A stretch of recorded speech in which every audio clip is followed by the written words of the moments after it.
All right, so we're all done that video.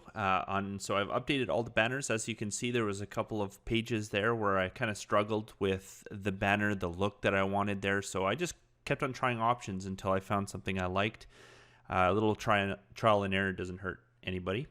The other thing that I wanted to mention is on some of the pages as I was going through, like for instance, the privacy policy and the return policy, I still had that sidebar widget on there. So I'm just going to go through, and I'm not going to do this on all the pages, I'm just going to go through and I'm just going to remove the sidebar off those ones.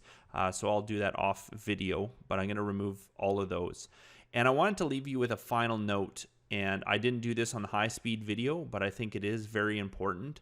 On all your pages, make sure if you've downloaded the Yoast SEO plugin from the previous video there that I did quite a while ago, is to make sure you update all of your SEO information so that makes the search engine be able to find your website better and have a lot more relevant information showing up on Google.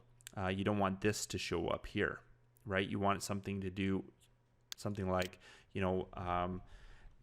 putting about, this is our privacy policy, please read and review, blah, blah, blah. So if somebody finds that on Google, it's not showing your actual privacy policy on Google's search engine thing here. And you want to try and get this readability up to green. So I highly recommend that, going through all of your pages and doing that as well.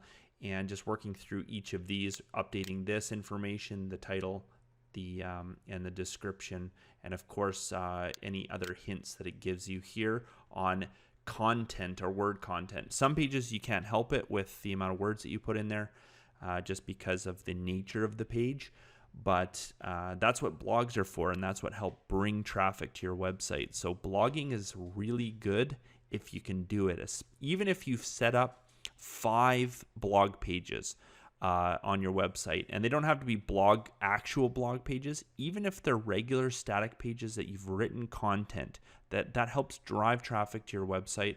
And what I mean by content is just a lot more content. Like you have 500 words on your screen, you're explaining your product, what it's about, etc. So I highly recommend doing that. Just a little SEO tip.